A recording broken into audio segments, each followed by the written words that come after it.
Assalamualaikum warahmatullahi wabarakatuh. Gimana kabarnya anak-anak kelas 10? Baik, untuk PPKN kali ini di dalam bab 9 kita membahas tentang integrasi nasional dalam bingkai Bhinneka Tunggal Ika. Dalam kesempatan ini adalah pertemuan yang pertama, jadi nanti ada pertemuan lanjutan ya, yaitu tentang kebinekaan bangsa Indonesia, tentang kebinekaan bangsa Indonesia.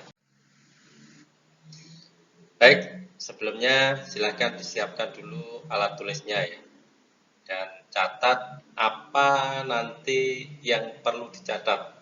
Jadi silakan dipersiapkan buku catatan dan alat tulisnya.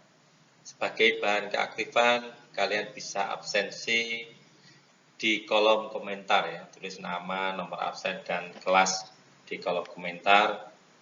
Yang belum subscribe, yang sudah silakan bunyikan loncengnya, nanti biar mendapatkan apa yang akan hal-hal yang baru ya.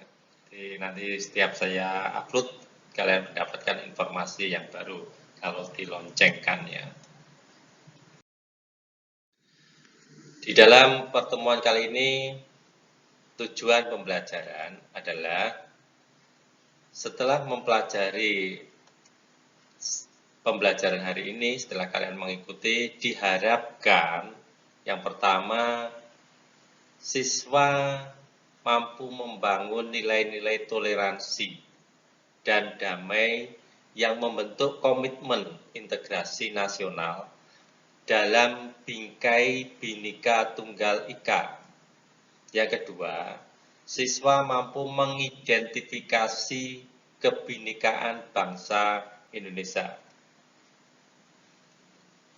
Dan tujuan yang ketiga adalah siswa mampu menyajikan dan mengkomunikasikan hasil analisis tentang faktor-faktor pembentuk integrasi nasional dalam bingkaian Bhinneka Tunggal Ika.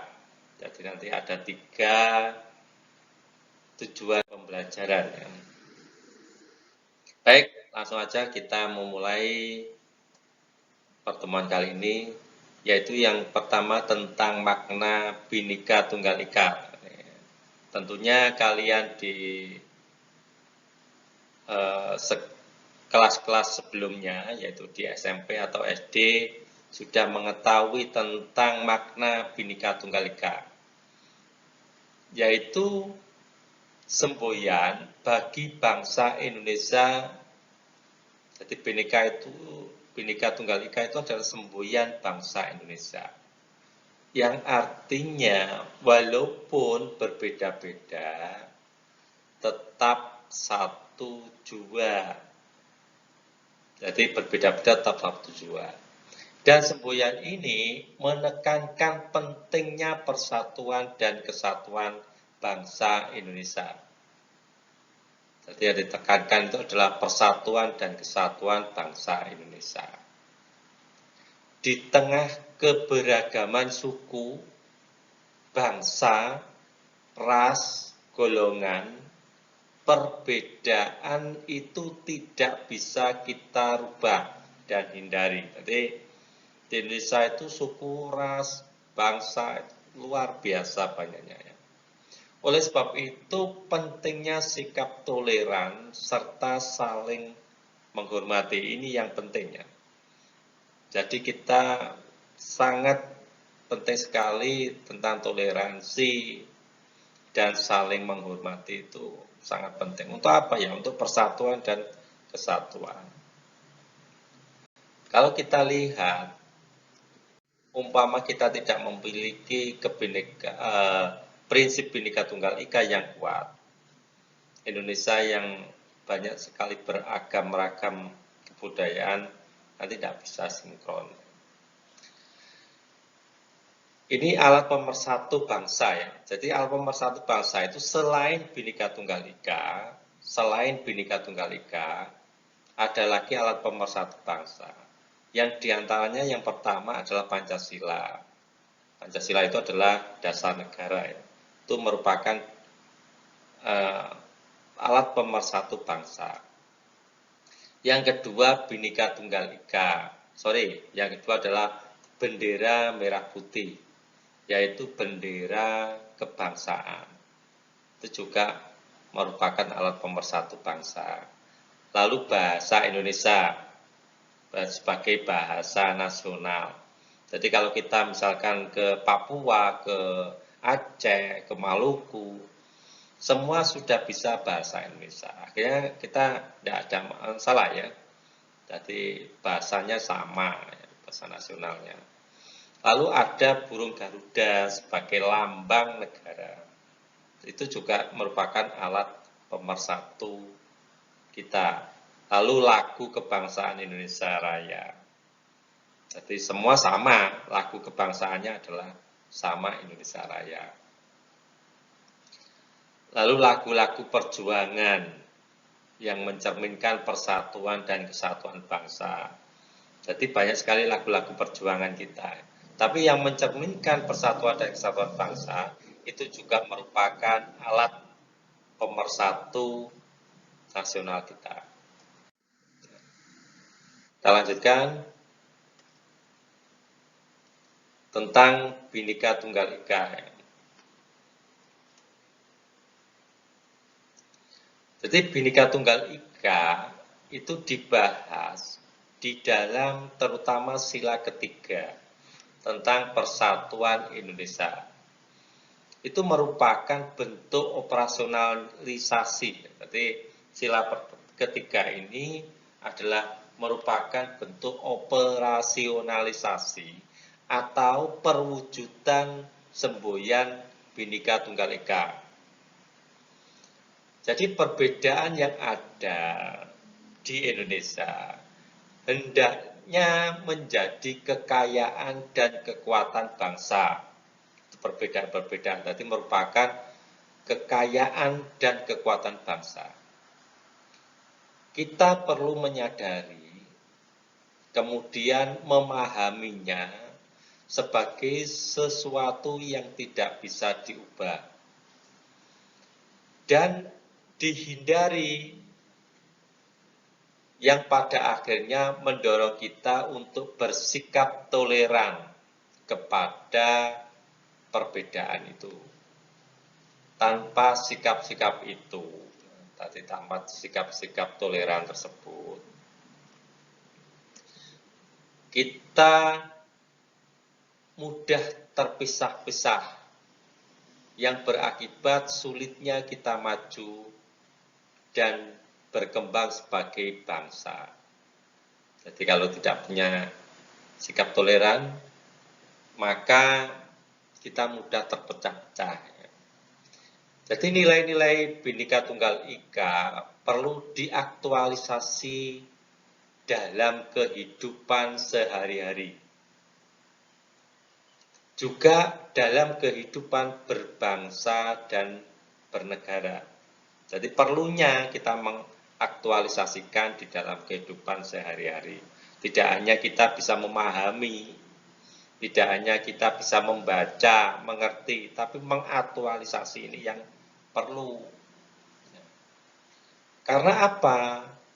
Bangsa Indonesia itu memiliki kurang lebih 17.504 pulau.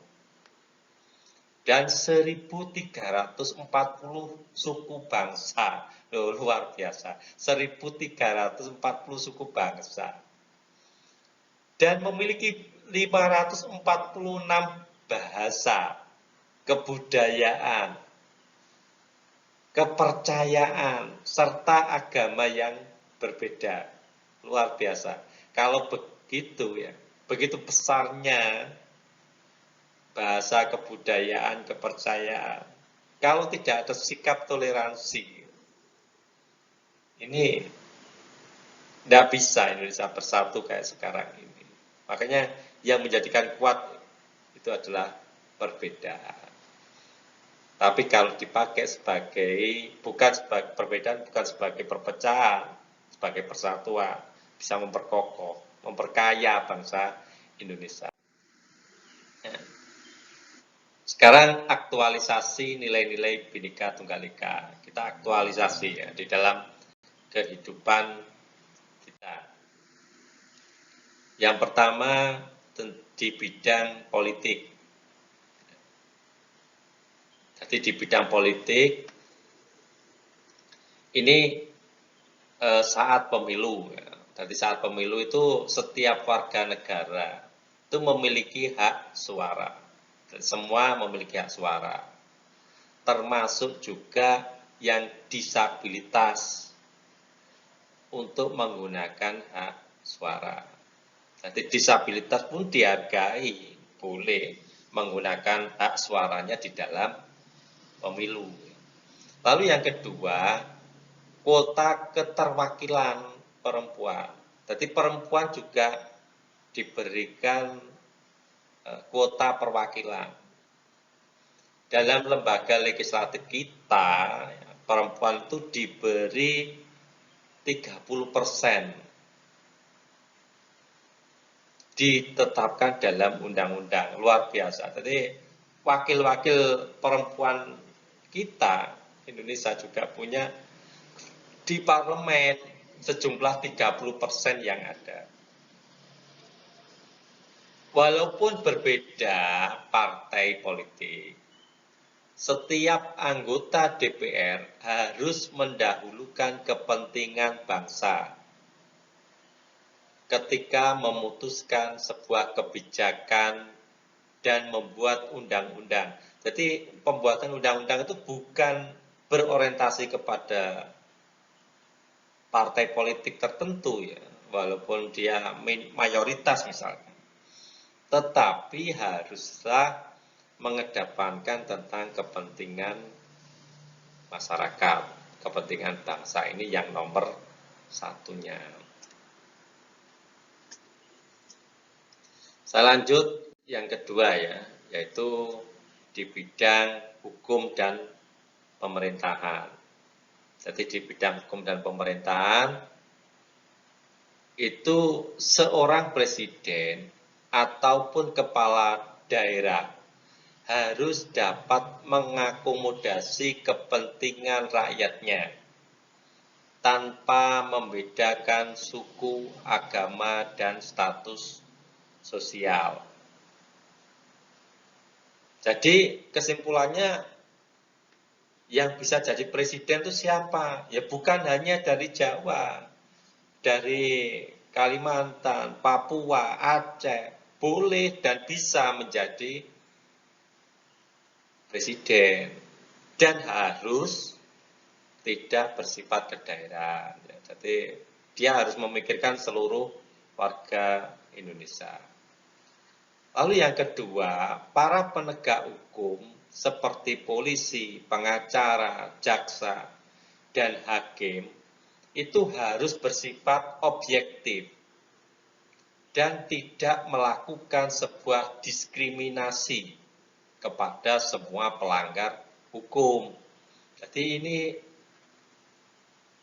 kita harus menyamakan semua pelanggar-pelanggar hukum. Adanya praduga tidak bersalah. Yang ketiga, masyarakat dan pemerintah harus mematuhi setiap hukum yang berlaku. Penegakan hukum jangan sampai tumpul ke atas dan tajam ke bawah. Artinya apa? Kalau yang melakukan sebuah pelanggaran itu orang kecil atau rakyat biasa, hukum diperlakukan dengan ketat, ditegakkan. Kalau yang korupsi itu adalah pejabat-pejabat hukum, pemangku-pemangku kepentingan, hukumnya sangat lemah. Ini tidak boleh. Jadi semuanya adalah sama. Ya. Tidak ada istilah pejabat, rakyat, tidak ada. Dan hukumnya semua berlaku yang sama. Jadi tidak ada pengecualian. Ya. Kalau memang bersalah ya harus divonis bersalah. Jangan salah menjadi benar karena dia punya kedudukan. Yang ketiga atau C itu bidang sosial budaya. Jadi aktualisasi bidang Bhinneka Tunggal Ika dalam kehidupan sosial budaya itu akan menciptakan sikap yang mengakui, menerima, dan menghormati segala bentuk keberagaman masyarakat. Jadi aktualisasi Bhinneka Tunggal Ika itu bisa menciptakan sikap dan mengakui, menerima, dan menghormati segala bentuk keberagaman yang ada di masyarakat. Jadi contoh aktualisasinya itu yang pertama, tiap suku saling menghormatinya tanpa menganggap sukunya lebih baik, unggul dari suku yang lainnya. Yang kedua, setiap orang di negeri ini bangga dan turut serta untuk mengembangkan kebudayaan nasional. Ini bentuk-bentuknya aktualisasi di bidang sosial budaya. Saya lanjutkan yang D, yaitu bidang pertahanan dan keamanan. Aktualisasi dalam kehidupan pertahanan dan keamanan itu akan menumbuhkan kesadaran cinta tanah air. Contohnya, aktualisasinya ya, contoh aktualisasinya. Yang pertama, setiap warga negara wajib memiliki sifat bela negara.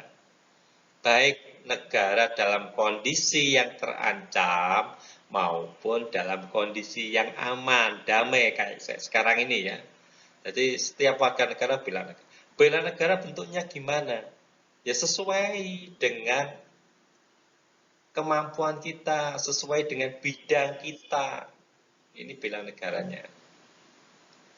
Lalu unsur TNI Polri menjadi pengayom seluruh lapisan masyarakat tanpa adanya diskriminasi. Jadi unsur TNI itu harus netral. Ya. Jadi betul-betul bisa diandalkan oleh masyarakat, mengayomi, membela. Yang ketiga, setiap individu dan masyarakat turut serta menjaga keamanan lingkungan sekitar. Jadi kita tidak muluk-muluk. Gitu ya. Jadi apa yang kita bisa berbuat di lingkungan pun harus kita lakukan. Menjaga keamanan, menjaga kestabilan masyarakat, membuat tenang masyarakat. Ini yang harus kita lakukan. Jadi banyak sekali, tidak harus kita menjadi TNI dulu, tidak harus kita menjadi polisi dulu, baru kita ikut di dalam keamanan. Saya lanjutkan tentang konsep integrasi nasional. Jadi integrasi nasional itu adalah usaha dan proses mempersatukan perbedaan-perbedaan yang ada. Ini proses mempersatukan perbedaan yang ada pada suatu negara, sehingga terciptanya keserasian dan keselarasan secara nasional. Jadi ini konsep integrasi, sudah tidak bisa diotak-atik ya. Jadi ini proses mempersatukan. Tadi sudah saya katakan di depan bahwa alat pemersatu bangsa itu Bhinneka Tunggal Ika.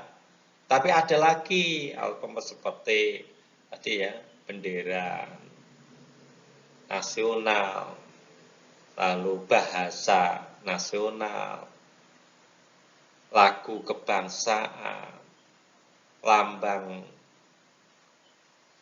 negara, itu adalah alat pemersatu. Jadi tidak hanya Bhinneka Tunggal Ika. Jadi integrasi nasional itu berdiri dari dua kata ya, yaitu integrasi dan nasional. Integrasi itu berasal dari bahasa Inggris, integration, yang berarti proses membentuk suatu keseluruhan. Kalau kata nasional itu berasal dari bahasa Inggris nation, yang berarti adalah bangsa. Itu adalah konsep integrasi nasional. Saya lanjutkan tentang syarat integrasi. Jadi syarat integrasi itu terpenuhinya kebutuhan-kebutuhan yang menyebabkan setiap anggota masyarakat saling menjaga keterikatan. Saya ulangi, terpenuhinya kebutuhan-kebutuhan yang menyebabkan setiap anggota masyarakat saling menjaga keterikatan antara satu dan lainnya. Jadi syarat integrasi ini menurut, nanti ada dua versi ya, nanti biar jelas. Yang pertama menurut W.F. Ogden dan M. Ninford. Terwujudnya integrasi itu sebagai berikut ya. Yang A, anggota masyarakat merasa berhasil saling mengisi kebutuhan-kebutuhan di antara mereka. B, masyarakat berhasil menciptakan kesepakatan, konsensus bersama mengenai norma dan nilai-nilai sosial yang dilestarikan dan dijadikan pedoman. C, norma dan nilai sosial itu berlaku cukup lama dan dijalankan secara konsisten oleh seluruh anggota masyarakat. Sekarang syarat integrasi menurut tokoh yang lain.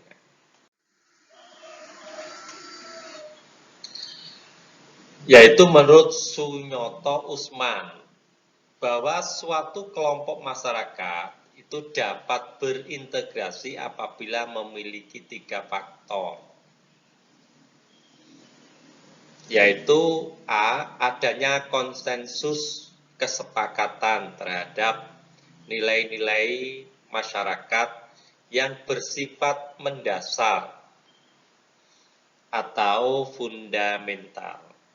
B, berbagai anggota masyarakat menjadi anggota dari berbagai kesatuan sosial. Artinya, selain menjadi anggota dari suatu kesatuan sosial ya, atau komunitas, tiap-tiap anggota masyarakat juga menjadi anggota dari berbagai kesatuan sosial, komunitas yang lain. Jadi banyak sekali ya, misalkan di RT, mungkin dia masuk komunitas tani, masuk komunitas guru, dan lain sebagainya. Dengan demikian, setiap konflik yang terjadi di antara kesatuan sosial lain dengan kesatuan sosial lainnya akan segera dinetralkan oleh adanya loyalitas ganda dari anggota masyarakat terhadap berbagai kesatuan sosial.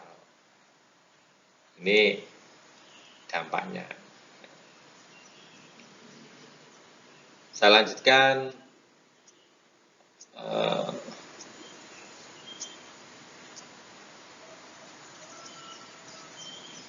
Pemuda ya, yang dilaksanakan pada tahun 1928 ini adalah merupakan sebagai tolak konsensus integrasi nasional. Ini luar biasa, tahun 1928 ada sebuah gerakan yang dilakukan oleh para pemuda bangsa Indonesia, yang hasilnya ini adalah Sumpah Pemuda. Jadi melalui Sumpah Pemuda tanggal 28 Oktober 1928, ini para pemuda mampu mendefinisikan diri dan merobohkan adanya sekat-sekat primodalisme dan melebur menjadi satu dalam naungan payung Indonesia. Jadi yang Indonesia itu beribu-ribu kebudayaan, beribu-ribu kebiasaan, adanya agama, kepercayaan, dijadikan satu dalam naungan bangsa Indonesia. Jadi peristiwa yang monumental ini puncaknya ini pada tanggal 17 Agustus tahun 45, yaitu ketika Indonesia memproklamasikan diri sebagai bangsa yang satu, bangsa yang merdeka dan berdaulat. Jadi Indonesia itu dapat disebut memiliki konsensus integrasi nasional, antara lain pada kesepakatan Sumpah Pemuda tanggal 28 Oktober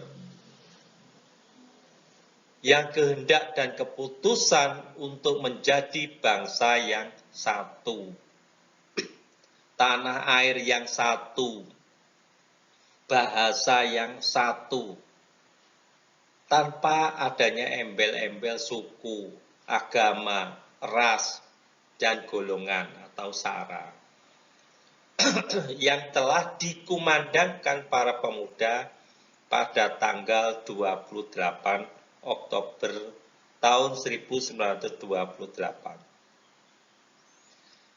Jadi kalau saya ambil kesimpulan, yang berperan di Indonesia itu adalah para pemuda. Nah, sekarang ini Indonesia ada di pundak kalian. Kamu harus mengambil peran. Apa yang bisa saya perbuat sesuai dengan kemampuan kalian, sesuai dengan bidang kalian. Sekarang kalian sebagai pelajar, belajar yang giat,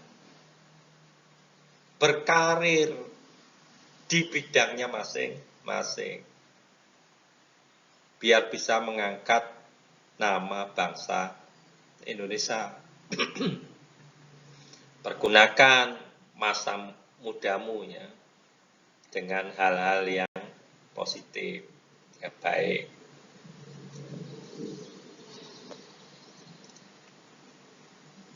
Sekarang saya lanjutkan.